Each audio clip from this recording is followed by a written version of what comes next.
Since the beginning of the week, it's been predetermined that Drew would be evicted this week per the wishes of the head of household, Haley.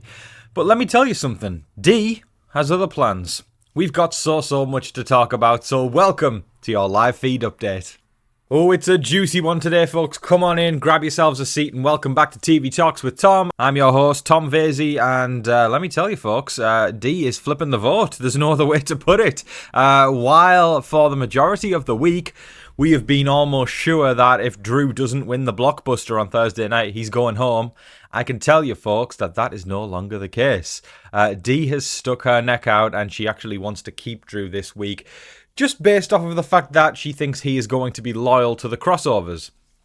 So the next step was, of course, Dee needs to get some other people on board, and naturally, Devons and Angela are the first in her, in her outer circle, or in the inner circle. The outer circle is Haley, Carmu, and Chuck, and it's also spread to those guys as well.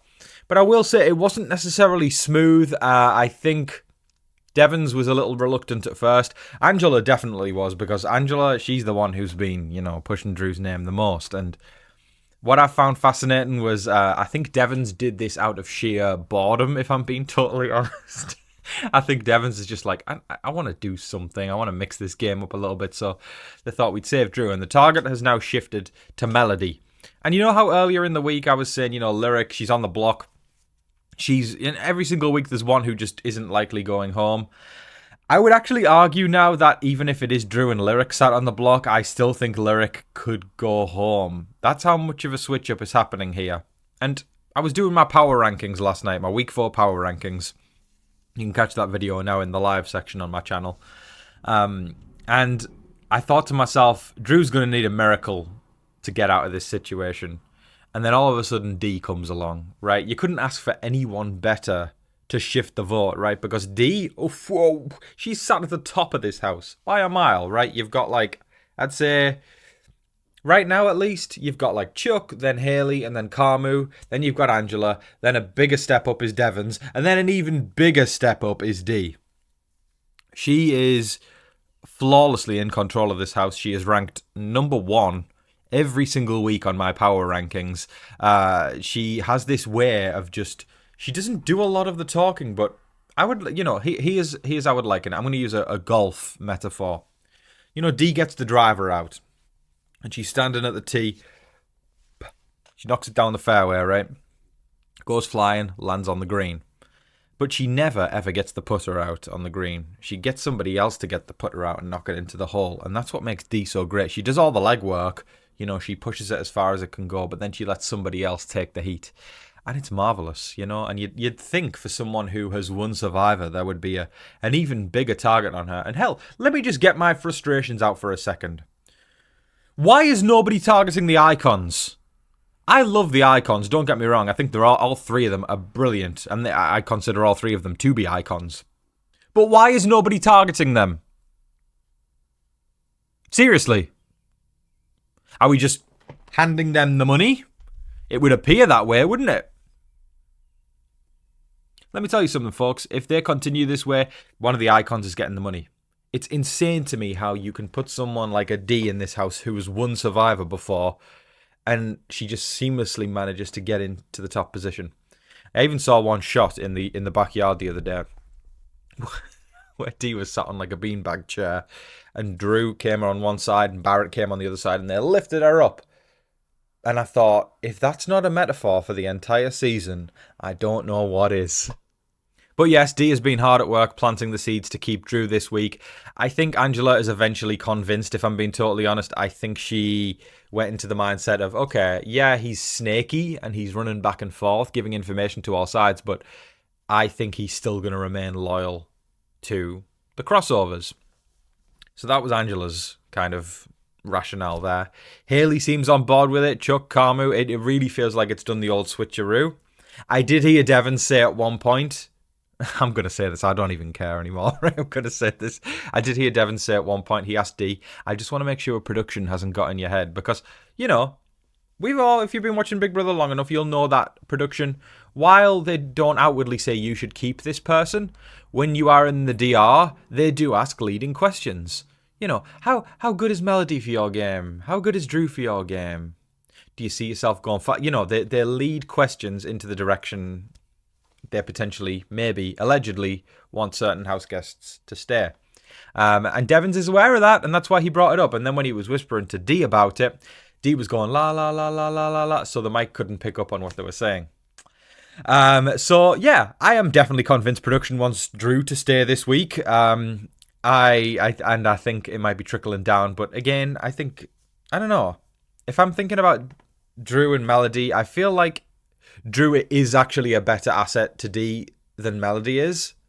Or Lyric for that matter. So I understand why Dee wants to do it, but again, I think this is just a testament to how powerful Dee is in the house. She's sitting at the top, and somebody who was almost about to be unanimously evicted, she was able to just walk in, plant a few seeds, and completely sway it in another direction to the point where that person isn't going even if they are sat on the block.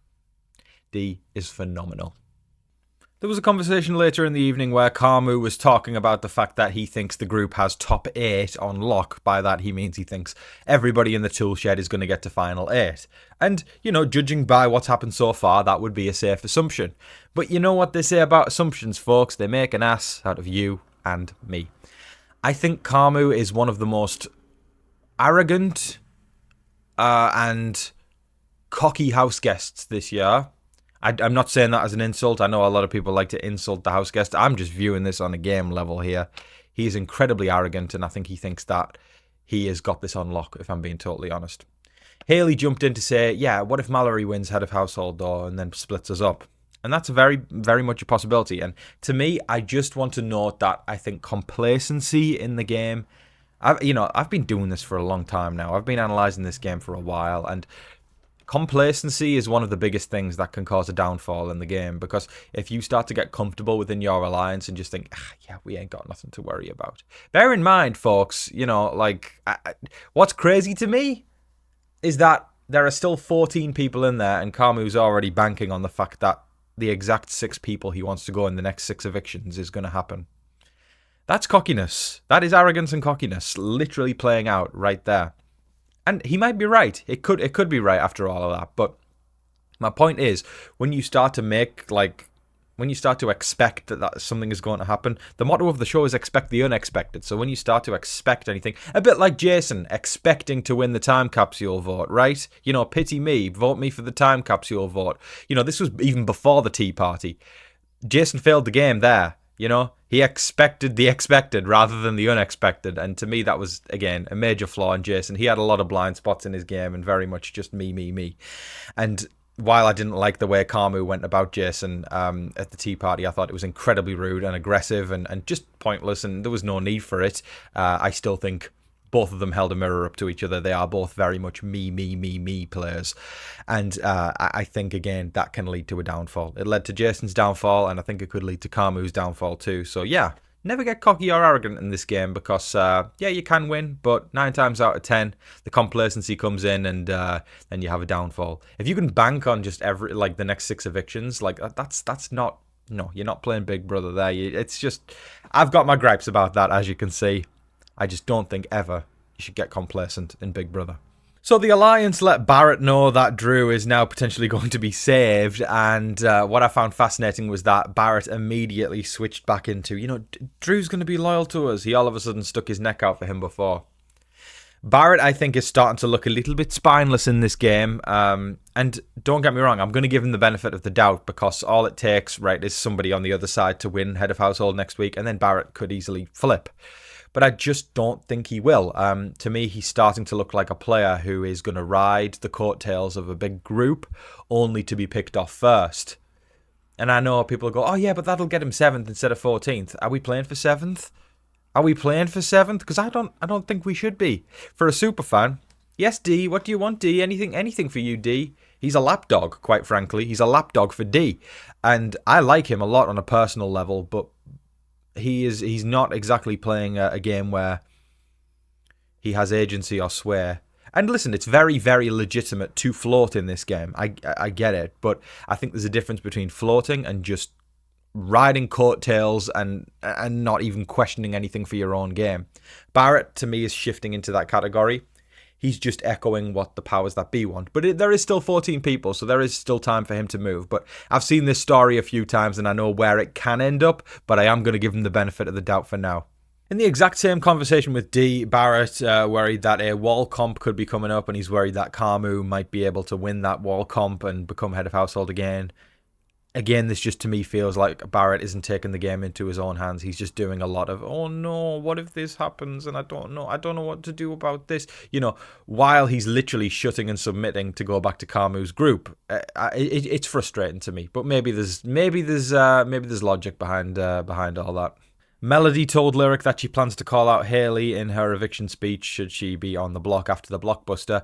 That'll add a little bit of spice to the season, won't it? Somebody actually attacking the people in power rather than just sitting there and not even making a group or anything like that. That frustrates me so much. But yeah, I think Melody could maybe make some waves with that. It's funny because Melody was also talking about how Hayley actually called her a mean girl to her face, and she didn't even know how to respond.